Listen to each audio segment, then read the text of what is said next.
আমরা যখন কোনো ফাইল বা ফোল্ডার ডিলিট করতে যাই, ফাইলটি ডিলিট হচ্ছে না, যেমন আমি যখন এখানে ডিলিট করে দেখাই, এই ধরনের কিছু সমস্যা আমরা ফেস করি।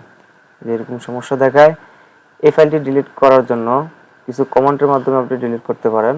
তো ভিডিওটি শুরু থেকে শেষ পর্যন্ত মনোযোগ সহকারে দেখবেন। আমাদের উইন্ডোজের এখানে যে সার্চ বারে এখানে আমরা লিখবো সিএমডি। সিএমডি লেখার পর এই যে অপশনটিতে এখানে মাউসের রাইট বাটন ক্লিক করে রান অ্যাজ অ্যাডমিনিস্ট্রেটর ক্লিক করব। তারপরে ইয়েস, এখানে লিখবো সিডি, একটা স্পেস দেব। স্পেস দেওয়ার পর আমাদের যেই ফোল্ডারটা আছে এই ফোল্ডারের লোকেশনটা আমরা নিয়ে নিব। যেমন এখানে মাউসের রাইট বাটন ক্লিক করে প্রপার্টিজে ক্লিক করব। এই যে এখানে লোকেশন, এই যেটা আমরা কপি করে নেব। এই যে আমি কিবোর্ড থেকে কন্ট্রোল সিতে কপি করলাম, কপি করে এখানে কন্ট্রোল বিতে পেস্ট করে দিলাম, তারপর এন্টার হিট করলাম। তারপর এখান থেকে dir স্পেস স্ল্যাশ এক্স রেখে আবার এন্টার হিট করব।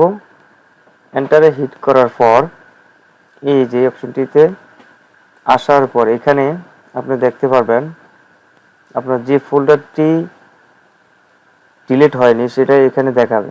দেখেন এই যে এখানে মাউস পয়েন্টার সেটিং, এই যে দেখেন আমি যদি ফাইলটা এখানে ওপেন করে রাখছি, এই যে ফাইলটি এখানে দেখাচ্ছে, নামটা আর এই নামটা মিল আছে।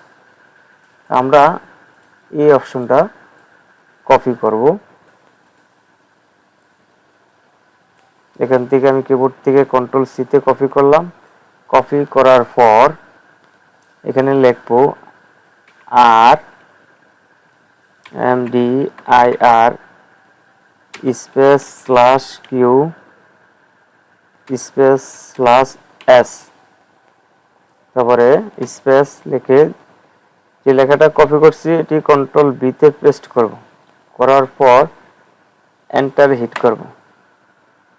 এই যে এন্টার হিট করার পর এই যে এখানে আপনারা দেখতে পাচ্ছেন ফাইলটি অলরেডি ডিলিট হয়ে গেছে।